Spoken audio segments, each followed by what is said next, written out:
Welcome back to the Get Off the Treadmill podcast for practice owners and leaders, where we are obsessed with how to build a successful practice and get a life too.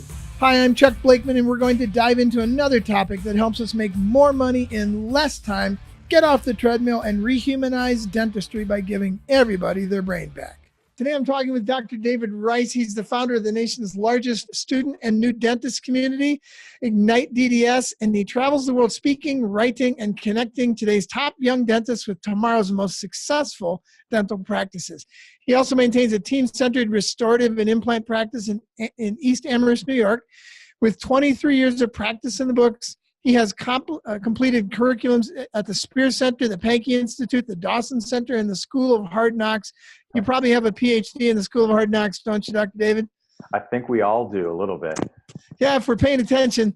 Yeah, it always drives me crazy when I having built 12 businesses and being a serial entrepreneur on 4 continents, I hear these guys come out and they talk like they built this thing from nothing to magically gigantic, and there was just no cost involved, and it was very easy. And I know better. Yeah. They went through the School of Hard Knocks. We all bleed over this stuff. I'm in my 12th business, and I still have no idea what I'm doing. Either do you. So let's get on with it. We're figuring this out as we go along, which is why we need this kind of help. So today we're going to talk about different ways of implementing incentive programs. That's a real fun topic for us. We talk about that stuff a lot when we do our GOT summits and just with our clients in the dental industry. So let's start with that, Dr. David. Why do we even want to incentivize people? Isn't paying them enough? I got a great cartoon that basically says that. Aren't we paying? Isn't paying them enough? I don't think so anymore. I don't think so anymore. I don't either.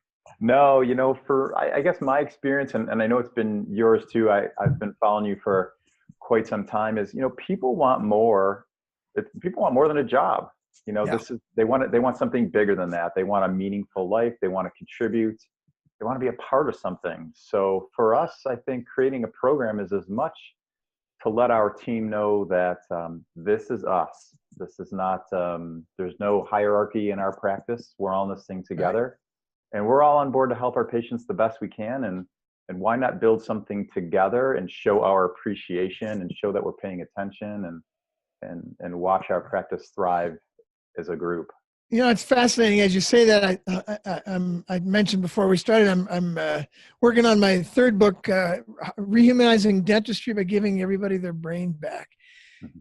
How do we give people their brains back? We give them we give them back the ability and the requirement to make decisions, and incentives are integral to that whole process. If how I work, how hard I work doesn't have any impact on how much money I make, then why bother trying to figure out how to be creative and make decisions about how to make this work better? It makes no sense. I'm just going to muck along and be done at the end of the day and move on, and I'll use my brain somewhere else. I think this, to me, that what you just said about us building this together that's so profound and yet so passed over. Yeah, we're all building this together. Isn't this great? No, we need to really mean it. And one of the ways to mean it is turn everybody into a capitalist. How does the dentist get paid who owns the practice? By performing. If the practice does badly, the dentist doesn't get paid. If the practice does well, he gets paid more. He has a huge incentive to use his brain to make that thing work better. Let's invite everybody into that and see what happens. I think that's a great place to start. Do you make any distinction between bonuses and incentives, or what is an incentive to you? So, I guess for me, that's a tremendous question. And there is a little bit, I think, of a distinction for us. Yeah. So, on a bonus side for us, we sat down and the first thing we did is just establish how to win the game. What does winning look like? Because I think a lot of times we as a leader maybe have a very different view over what winning is than the folks on our team. But we're pretty sure they all know what our view is. And we're surprised when we find out that it's 2 ships passing in the night. Absolutely. So, giving people a destination, defining stops along the way, milestones that we can measure together. And I think unlocking their creativity is super important too. So, we sit down at a table, and I think maybe one of the greatest qualities my partner Mark has is his ability to come in and just throw out a concept and a question, and then we're quiet. Oh, I love that. And boy, do we learn a lot. Yeah. I wish I was better at that. I'm getting better at it, but that is a skill for some. For some, it's a gift. They just walk in the room and ask a question, and then they could leave, and it would go on for 30 minutes.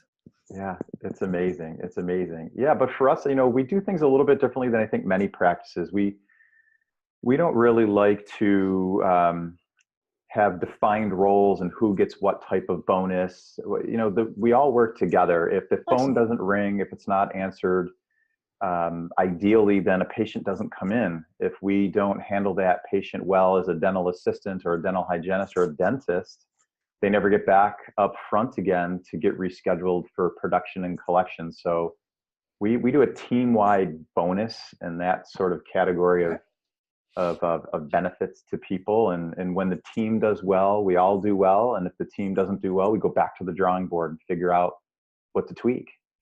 So there's a bunch in that. We could go for 30 minutes on that alone. People think, well, we've been taught, especially from everything we learned about business today came from factories. And we're still, most of us, stuck in factory system mindsets. This is one of them. One of the mindsets is that we should pay one individual for making more shoes than the next individual. Yeah. Well, here's the stats on that. I think there's some reality to, I should get something more for being a rock star than the guy beside me who's not being a rock star. But the reality of it is this, and I've got the stats on this. It's amazing stuff. I had to research this at multiple places to see if it was really true. And it comes out pretty much the same, or in the ballpark every place I look. Salaries have zero impact on engagement. Zero. It's like once I get there, my incentive is to show up on time and leave no longer than 8 hours and 1 minute from where I want to get there. As long as I do that, I get my salary. Personal incentives, when I incentivize an individual, it does have an impact. It can go up somewhere between 15 to 20%. It will have that much impact on my engagement. So I will work like 1 day longer a week just because I'm being incentivized. So there's some room for that. But look at this for team incentives. And you may already know this stuff. I'm probably talking to the choir because you guys do this. But team incentives, 48% higher engagement for all the individuals on the team when you give a team incentive rather than just salaries or personal incentives. So every one of us will work 50% more. We'll work another day and a half for 2+ days a week in order to get that team incentive. That's huge. Yeah, it is huge. Why is that? Why would we? That's counter-logical. I don't think it's counterintuitive. I think it's counter-logical. Why would it be true that we would work harder and be more productive for a team bonus or a team incentive than I would for my own personal? I think a lot of it has to do with where you're going with your next book. It's, people, they live a siloed life, and they bring part of their life to the table to work, if we look at an older model, but they bring all of themselves to work if we start shifting gears, if we value them for who they are, if we find, if we maximize everybody's strength, and David Rice doesn't have to be perfect. He just has to be really great at what he does, but he can count on the teammate to the left and the teammate to the right. And collectively, we get really smart. Yeah, that's a big reason why that works. If you incentivize me as an individual, sometimes that can actually be discouraging because one guy really does have the ability to knock it out of the park in a lot of different areas. And I may not be able to do that. I'm sitting right beside him, and I'm really great at 1 or 2 things, but he's great at 4, and he's going to make twice as much as I am, and I'll just never get there. And so why bother?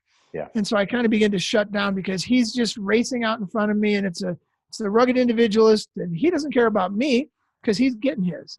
Well, if it's a team incentive, now all of a sudden I can bring my 2 things I'm really good at. He can bring his 4.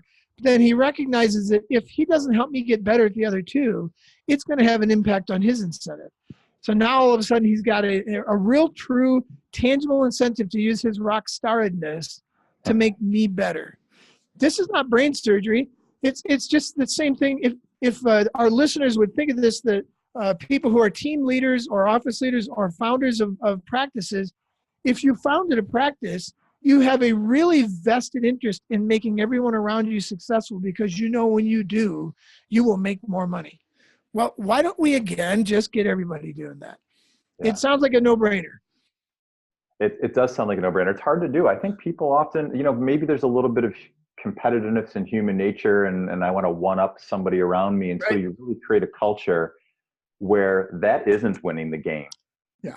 You have to, I think you have to, with crystal clarity, define that, you showing me that you're the best and better, that's not how we do it. David, we had a practice where we attempted to do something like this with them on a team basis. And after 6 months, they gave up on it because they said it wasn't working. Everybody was infighting, and people were mad about it, and their real rock stars didn't like it as much anymore. And so they gave up on it because it was running counter to where they'd come from. They did not have a culture of playing as a team. They continued to have a culture of being rugged individualists, and they tried to incentivize team amongst individuals.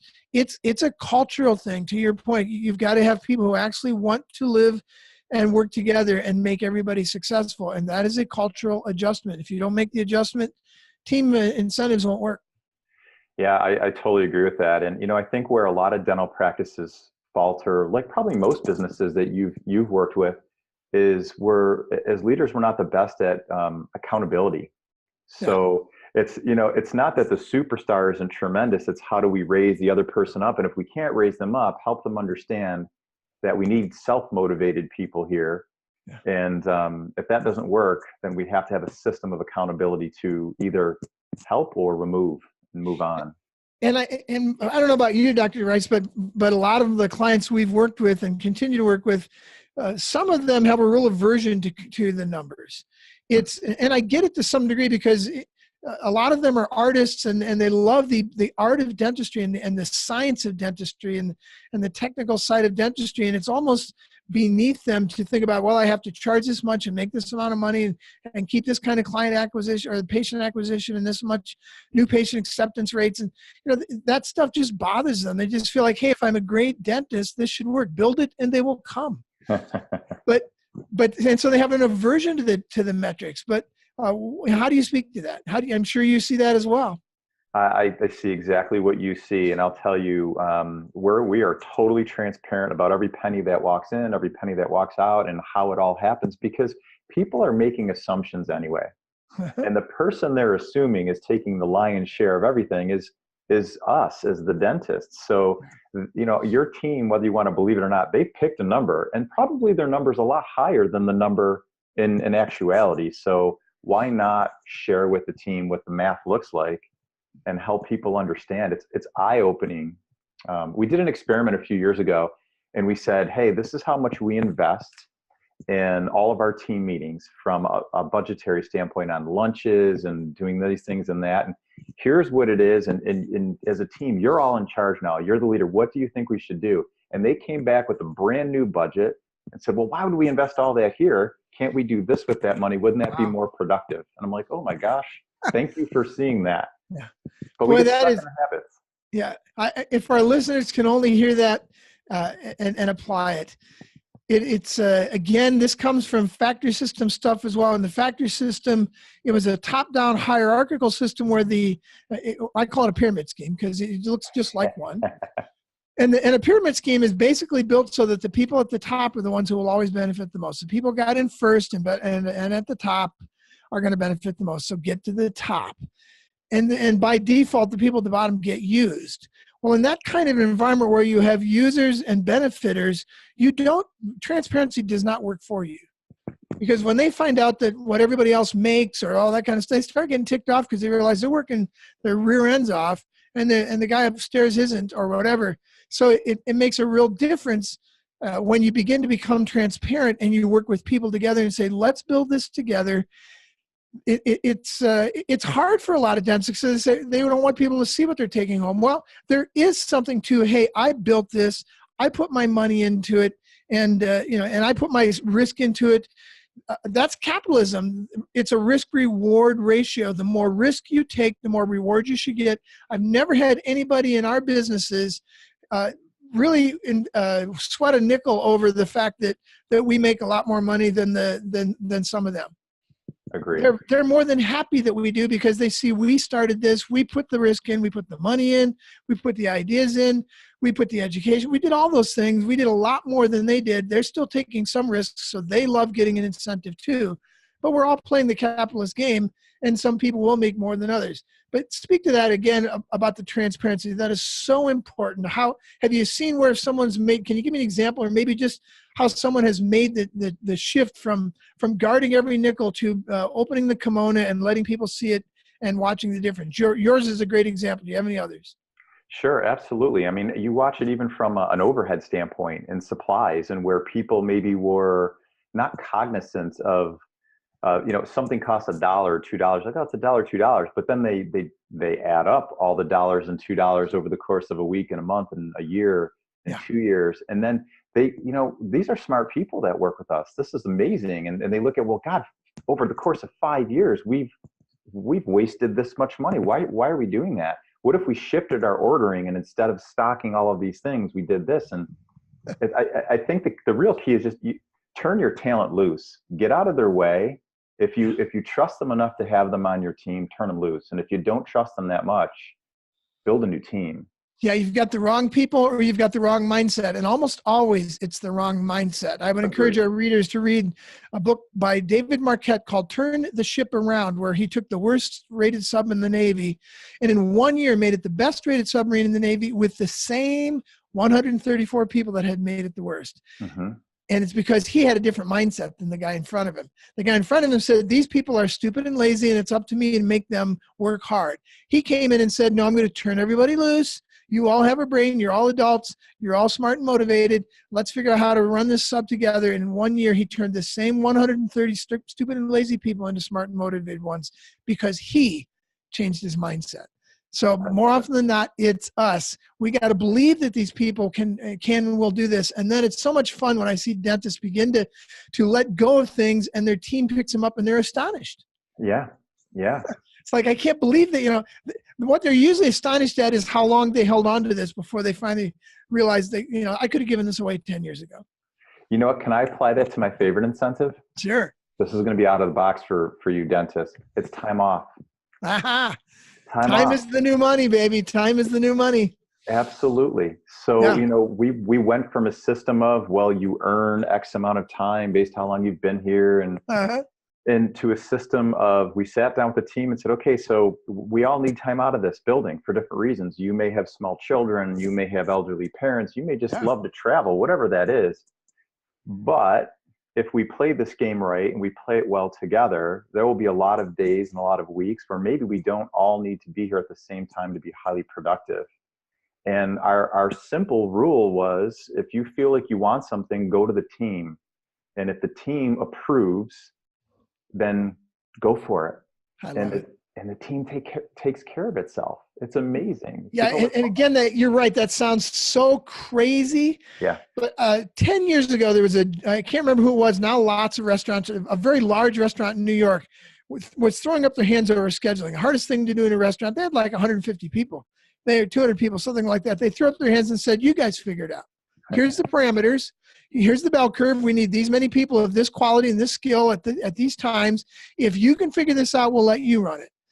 Before they did it, people were having to give like a 6 weeks notice to get a Friday afternoon off.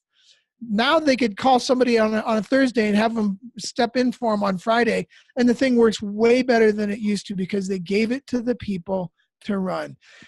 This is a simple little principle. Input equals ownership. The more input I have, the more ownership we have. We have unlimited vacation in our business as well. They do the exact same thing. Anybody can leave anytime they want. Just talk to your teammates and figure out how to get covered. And if you can all figure this out and the business still runs like it should, then we don't care where you are and we don't care when you are. It sounds so radical and it works so much better. And we have adults instead of children being told, when to come to recess, when recess is and what time work is. Well, we don't have a lot of time. Give me some more tangibles on the actual team incentive itself. How do you guys work that? Based on what? Revenue, profit? How do you work it? So we work ours on revenue. And what we've done is we usually do like a 3-month rolling average. So, sometimes if you have one great month and then you have a not so great month, the dentist can get hurt. But on the flip side, as a team member, if you have one bad month, you can get hurt. So we roll a 3-month average, based on, a 20% growth rate from the previous year. We hit our numbers all the time. And as we hit those numbers, everybody wins, and people, one win leads to a second, leads to a third. And if you have a blip on the radar, in April, it doesn't mean that you've lost everything, because you still had, March, and you still have June to catch up. May. So is it a percentage of profit over the revenue that you give them? Everybody gets a percentage of the profit over X? Exactly. And, for us, again, we don't base it on, there's no hierarchy as to who you are on the team. Everybody's an equal, so long as you're here full time. And in our particular practice, we're strictly full-time people. So everybody splits the incentive equally. Exactly. Now everyone has base pay, I would assume, and those base pays might be unequal because there's different skill sets and that kind of stuff they bring to it. Correct. Yeah. So everybody has a base pay based on position and that skill set or their degree that they're bringing to the table, but they're really making the real money on that, bonus program that we all share. And they're proud. And to your point, when you add in all those factors, you really empower a group of people who go home and tell everybody they know, who also happen to be hygienists and assistants and work in administrative positions. And if I showed you the stack of resumes we have of people who'd love to come and work in our practice, and it's never because of my partner and I, it's purely because of our team. So how would you advise somebody putting together a system like this? Somebody's listening and said, I'm going to do that, but what percentage should I give them? I always, to me, that's a moving target. It's not the same thing for everybody, but how would you advise someone to figure that out? Yeah, I agree with you. It's a moving target. So you have to figure out your overhead and your costs. And then once you have, like you said, call it your profit percentage, figure out what percentage of that profit you want to set aside towards improvements in the practice in the future. Maybe you've got capital improvements you want to make, you need to make. Carve out a percentage for yourself. You're a part of this team. But for us, we go that 20% over that margin, and then we literally, we divvy that up. So we've already factored in our percentage. Okay. So anything over 20%, we just divide it up and everybody takes a piece of that home.